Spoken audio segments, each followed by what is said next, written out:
Highlighting or praising violent or criminal behavior is inappropriate, but there have been cases where defendants have appeared in court with no remorse at all. Which are the world's most ruthless serial killers who have never felt regret? Here are a few examples. Number 10. Dennis Rader. Dennis Rader, also referred to as BTK, an acronym for his method of operation, which is bind, torture, and kill, was given 10 consecutive life sentences in 2005 for a series of killings that began in 1974 in Wichita, Kansas. In the midst of his trial, Rader, a deacon in his church and a leader in the Boy Scouts, astonished the jury by reliving the graphic details of his crimes with a smug, almost sexual sense of satisfaction. He said that in order to keep Shirley Vian's children quiet, he had first tied them up in a different room before killing her by strangulation. Vian was 24 years old. We relocated them to the lavatory. She was helpful to me. I secured the door shut after that. To make the kids as comfortable as possible, we threw in some toys, blankets, and miscellaneous items. We shelved after I tied one of the bathroom doors shut to prevent them from opening it, and she later returned to assist me in pushing the bed against the other bathroom door. I then went ahead and tied her up. She felt ill and puked. After getting her a glass of water and giving her some comfort, I bound her up, covered her head with a bag, and strangled her. Number 9. Ramirez Richard.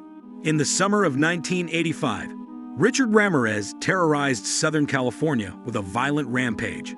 The Texas drifter, who had become known as the Night Stalker, was a murderous figure who went on a violent rampage, beating, raping, strangling, shooting, and chopping off victims' throats in what he claimed was a sacrifice to Satan.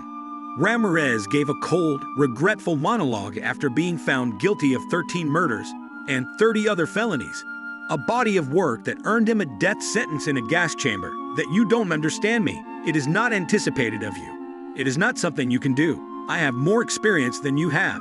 I transcend both good and evil. I'll get my revenge. Number 8. Stephen Griffiths. Stephen Griffiths was a criminology PhD candidate at Bradford University in England who aspired to national prominence beyond academia.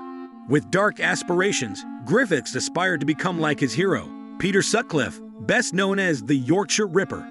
Driven by a desire for notoriety that would place him among the greatest mass murderers in history, Griffiths started the first of 3 killings in 2009. These killings shocked Bradford and earned him the self-evident moniker, the Crossbow Cannibal.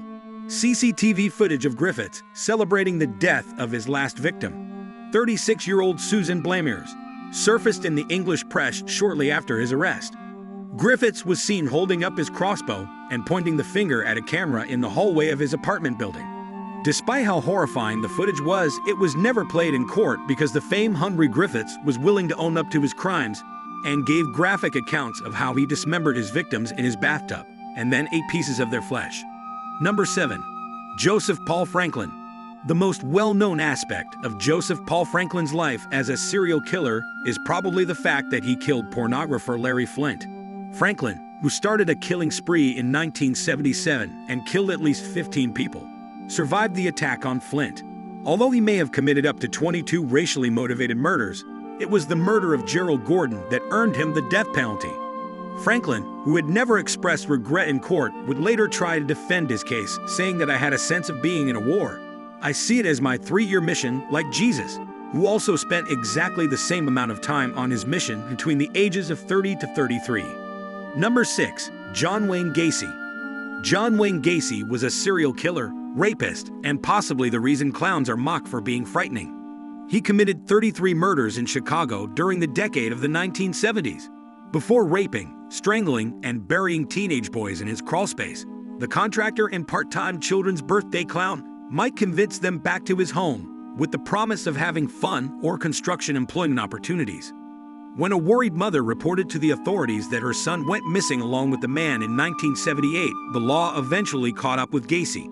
Despite later changing his confession and joking during his trial that his only crime was running a cemetery without a license, Gacy continued to confess to detectives about all of his other offenses. He was found guilty of several crimes by the jury and given the death penalty. Number 5. Carl Panzram.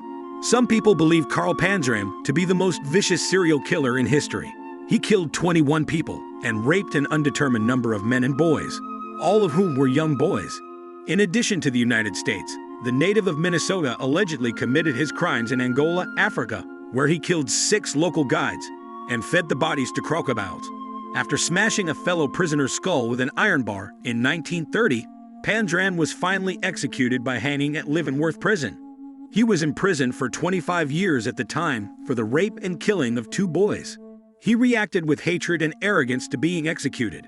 His final words were, "Hurry up, you bastard," which were written in his autobiography, written by a cellmate while Pandran dictated. Number 4. Albert Fish.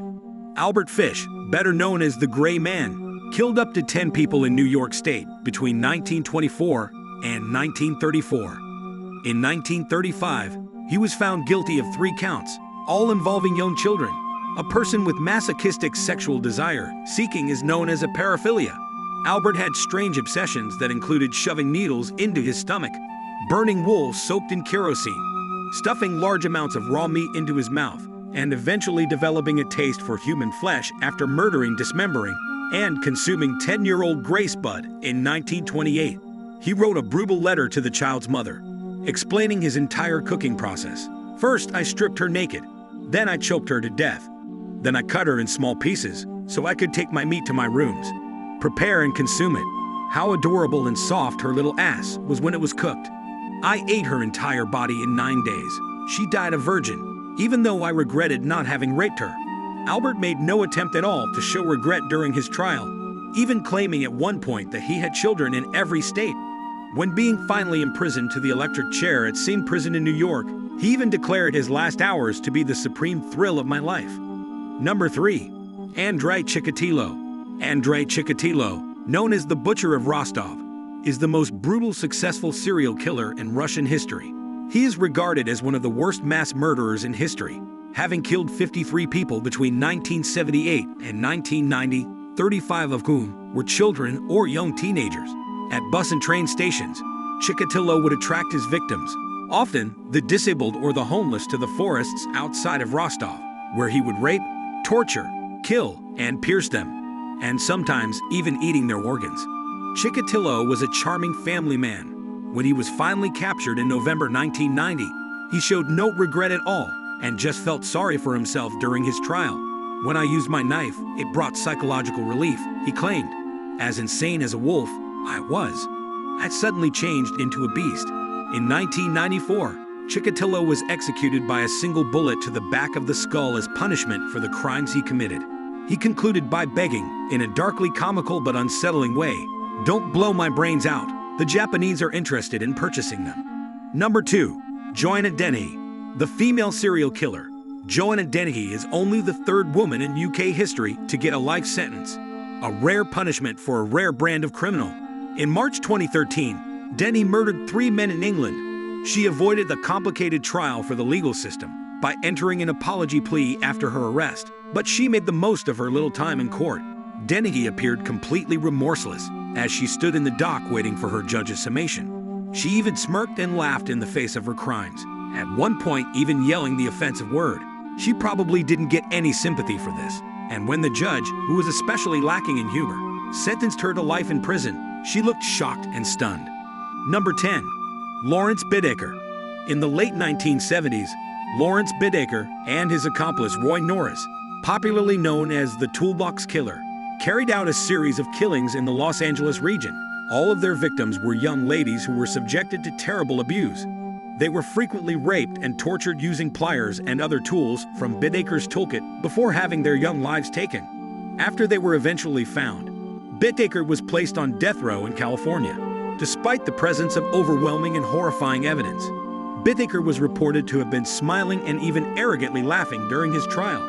There are undoubtedly many more incidents where people have behaved without remorse, and it's critical to understand because the actions of an individual can be influenced by a variety of factors, including mental illness, personality disorders, and traumatic experiences. If you consider our content informative, then subscribe to our channel for more entertaining content.